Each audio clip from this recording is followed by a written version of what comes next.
तो ये बात है एंसेंट टाइम की, जब राजा दक्ष प्रजापति की 27 कन्याओं का विवाह सोम अर्थात चंद्रदेव से होता है।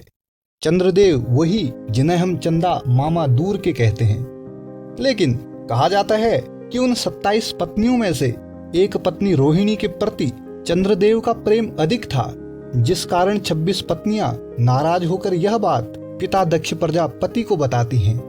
अब पिता चंद्रदेव को समझाते हैं कि सभी पत्नियां बराबर हैं, लेकिन चंद्रदेव को यह बातें समझ में नहीं आती। अब राजा दक्ष प्रजापति क्रोधित होकर चंद्रदेव को क्षय रोग होने का श्राप दे देते हैं, जिस कारण पृथ्वी पर रात्रि में शीतलता न होने के कारण त्राही त्राही मच जाती है। अब चंद्रदेव बहुत दुखी अपने इस श्राप से मुक्ति पाने के लिए वह ब्रह्मा जी के पास जाते हैं और ब्रह्मा जी कहते हैं कि तुम महामृत्युंजय भगवान शिव की आराधना करो। तब चंद्रदेव महामृत्युंजय मंत्र का जप करते हैं, जहां से भगवान शिव प्रसन्न होकर चंद्रदेव को अमृत का वरदान देते हैं, साथ ही साथ श्राप से मुक्ति देते हैं। लेकिन राजा दक्ष प्रजापति के वचनों को देखते हुए कहते हैं कि कृष्ण पक्ष में प्रत्येक दिन तुम में तेज धीरे धीरे कम होने लगेगा, लेकिन शुक्ल पक्ष में उसी तरह तेज की प्राप्ति होगी। वह प्रत्येक पूर्णिमा को तुम्हें पूर्ण चंद्रत्व की प्राप्ति होगी, जिसके बाद सभी लोग भगवान शिव व माता पार्वती की पूजा करते हैं और कहते हैं कि आप हम सभी प्राणियों की रक्षा के लिए व कल्याण के लिए आप यहाँ निवास कीजिए। तब प्रथम ज्योतिर्लिंग के रूप में माता पार्वती व भगवान शिव धरती पर निवास करने लगे, जिसे हम भगवान सोमनाथ के रूप में जानते हैं। अब यहाँ पे ये तो हमने जाना, लेकिन पॉइंट ये है कि सोमनाथ ही क्यों? लेकिन उससे पहले कहीं बोर तो नहीं हो रहे? नहीं, ऐसा नहीं हो सकता। अरे नहीं भैया, हम बोर नहीं हो रहे, आप बताओ। तो सुनो फिर, स्तंभ या प्रकाश का स्तंभ, पिलर ऑफ लाइट। अब देखो, स्तंभ एक ऐसा प्रतीक है जो दर्शाता है कि कोई शुरुआत या अंत नहीं। अब मैंने यहाँ पे ये क्यों कहा? क्योंकि देखिए, अब ब्रह्मा जी जिनके मन में स्वयं की उत्पत्ति का प्रश्न उठता है, फिर वह तप करते हैं, जहाँ से उन्हें दिखता है कि वह तो कमल पर बैठे हैं और वह कमल भगवान विष्णु की नाभि से निकला है।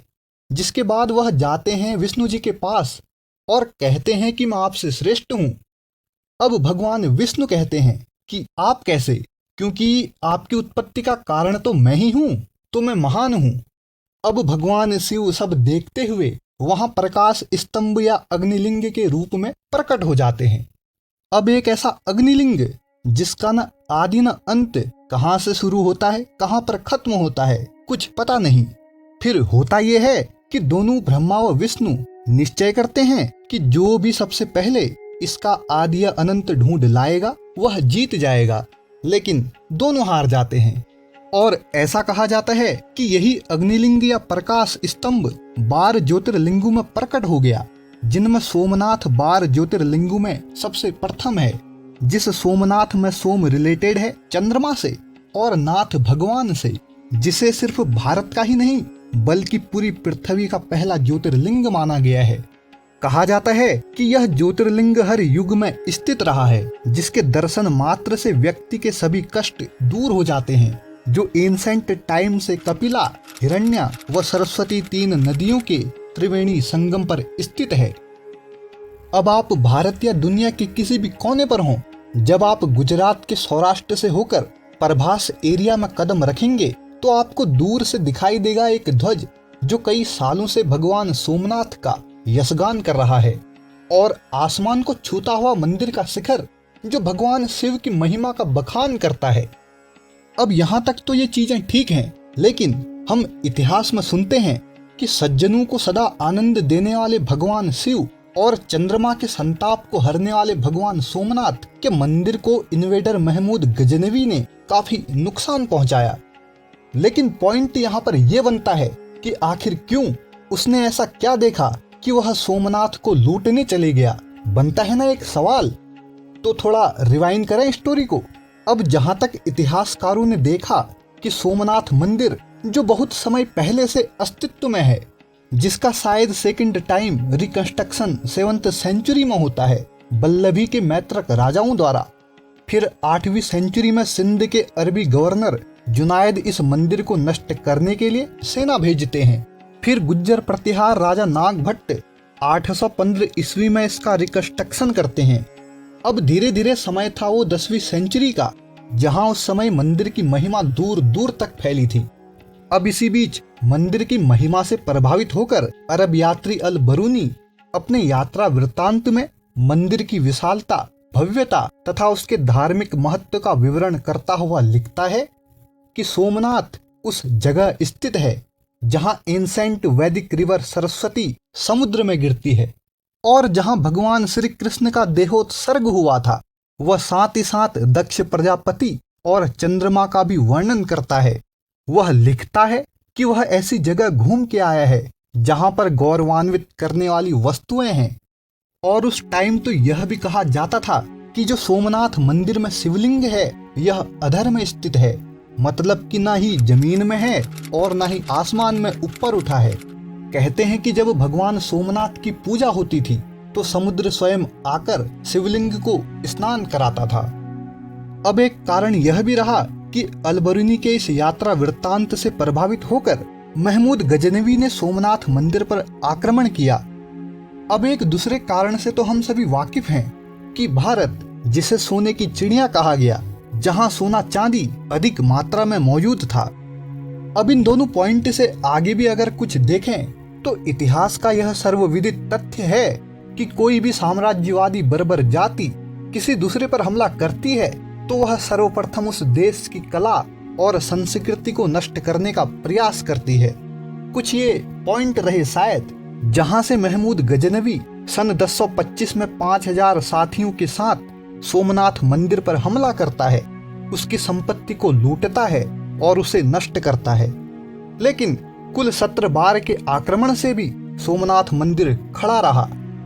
इसके बाद भी अलबरूनी ने महमूद गजनवी द्वारा सोमनाथ मंदिर का विध्वंस करते हुए लिखा कि उसने शिवलिंग के ऊपरी हिस्से को चूर चूर करने का आदेश दिया और शेष भाग को उसके रत्न जड़ित कसीदाकारी युक्त मखमली गलीचों आदि के साथ गजनी भेजने का आदेश दे दिया।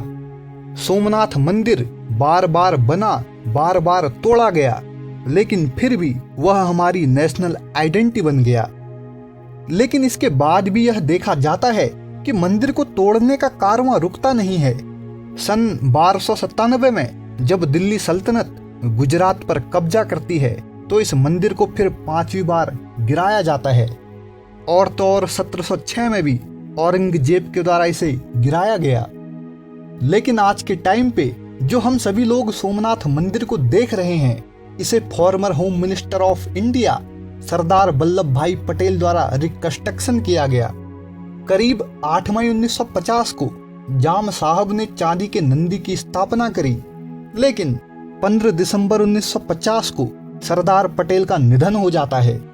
लेकिन उनके संकल्प व सपने को तो पूरा करना ही था, जहां से 5 महीने में मंदिर की नींव तैयार करी जाती है।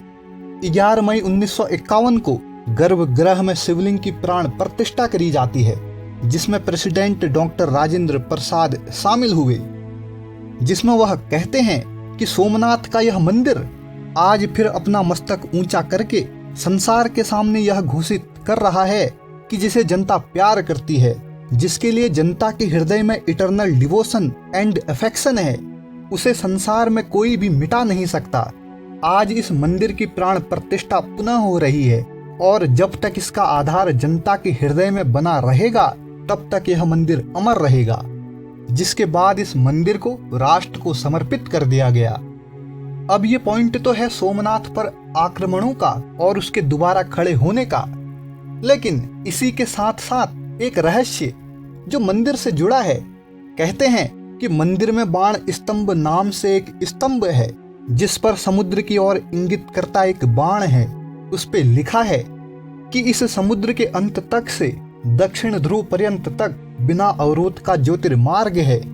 सरल शब्दों में कहें, सोमनाथ मंदिर के उस बिंदु से लेकर दक्षिण ध्रुव तक यानी अंटार्कटिका तक एक सीधी रेखा खींची जाए तो बीच में एक भी भूखंड नहीं आता है, यानी अवरोध या बाधा कुछ भी नहीं है।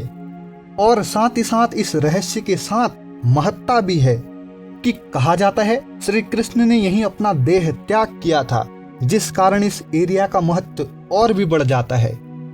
तो ये कुछ बातें हैं हिंदुत्व के एहसास सोमनाथ महादेव मंदिर की। तो होप करता हूँ आपको जानकारी अच्छी लगी हो। अगर जानकारी अच्छी लगे तो चैनल को सब्सक्राइब और वीडियो को लाइक जरूर करें। तो मिलते हैं आपसे अगली वीडियो में। धन्यवाद।